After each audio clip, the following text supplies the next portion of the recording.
Very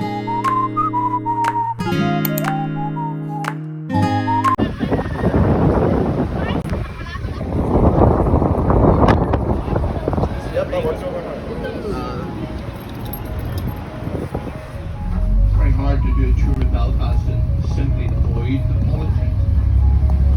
Just into the right, that's the old town hall of Belfast. It was considered too drab and attractive, so they built the city hall. And on the left, above the building, you see the glass dome on top of the Victoria Square shopping centre. From up there you get a panoramic view over all of Belfast. And on a clear day, you can see for miles over County Antrim. It started to topple. The River Farset beneath us now is a river that gives Belfast its name, Belfast. In the Irish language, it translates loosely as approaching the mouth of the Farset. This was then anglicised over the years to Belfast still. But the other 6 quarters are all developing in very different ways. Some are entertainment quarters, some are cultural, others are historical quarters. And on the left, that's a very beautiful Victorian building. It's the offices of the Harbour Commissioners. They control what comes in and what goes out of the Port of Belfast. They even have their own police force. On the left now, a more modern building built on the banks of the River Lagan, and that is the AC Marriott Hotel. It brings the city centre total to 53 hotels. When you compare that to the 1980s, when there were just 2 city centre hotels, and before the better. Coming up on the left, this is the Salmon of Knowledge. It's by a Belfast artist, John Kindness. It's said that if you kiss the Salmon of Knowledge in Belfast, then you'll become more intelligent. As if, I reckon, if you're caught kissing that thing, it sort of proves how intelligent you were. High tide. It keeps it so clean that salmon could be reintroduced. And after an absence of nearly 200 years, they've been coming back to breed ever since. It's completely transformed this part of Belfast ecologically and economically. For on the left, that's the tallest building in Ireland. That's not a cathedral, the Opal Tower. It stands just 85 metres high on the counter. Well, they did better than that. They maintained cross-community support. One of the very few teams in any sport in Northern Ireland to do so. And one of the reasons they do not allow flags or emblems inside the arena. So both traditions here are comfortable going to a Belfast Giants game. 21, then it's likely the documents will be in that building on the right. Some of their documents date back to the 14th century. You can register in person if you've got photographic ID, or you can register online.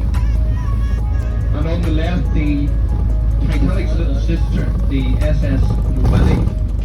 Very ship that brought the unsinkable Molly Brown out to Titanic, the starter. Restored now as part of the Titanic experience. And although you can see the main building just ahead on the left, we do have to drive past it initially.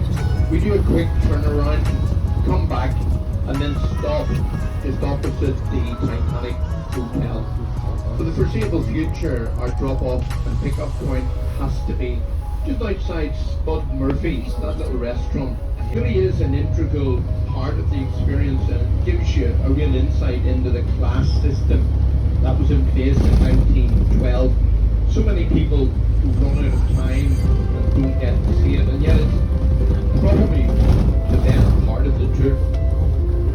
200 metres to the left, that's where Titanic was launched on the 31st of May 1911. 100,000 people had turned out to watch the event, but it was all over in just 62 seconds. Titanic was down the slipway and in the water. They could all go home, but there was something missing. There was no christening ceremony. There were no words like God protect her and all who sail in her. With the White Star Line, they've done away with the formality of a christener. Is pretty much redundant. The warship went ahead, that's the HMS Caroline. It hasn't yet reopened in Hindi pa 16. mamursyon. It came to Belfast in 1924. It contains one of the best interactive techno stage sets. It was used in every series of Game of Thrones. And the HBO miniseries has done a brilliant job in showcasing the very best of Northern Ireland's beautiful scenery. Set built for the series 8 finale. Dragons. But we're going to pull over now right outside Murphy's. If you were going to the Titanic experience, crossover of the light came into existence. Now those people that thought that was a good idea, they became known as the hour and 10 to the hour. The last bus gets here at 20 past 3. The market closes today at in demand. 72 linen mills existed in Belfast. 22 of them were located behind. They had closed. But I have all been snapped up by hoteliers and restaurateurs. This is the new high-end entertainment area for people that really don't care how much money they spend on a night out. Some really good restaurants in this area. Jeffrey South, Dean, Coco, Queen Aston, and so on. But the most striking building is one on the right. That is Belfast City Hall.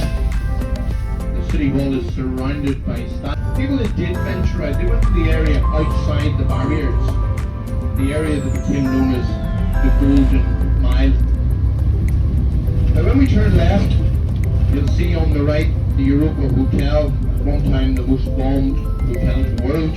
It's now gone through its trials and tribulations to be one of Belfast's most prestigious hotels. And our stop 7 is just opposite the Europa. We're going to pull over at stop 7. It's the closest stop for the Crown Bar. Coming up on the left, very atmospheric and historic bar. I run by. You're from Dublin, whether you're from Donegal, whether you're from Glasgow, Liverpool, London, whether you're from New York, Melbourne or Munich, they'll come back at you with exactly the same comment anyway, and it'll be, really? No way, my sister lives there. Now they're not trying to con you.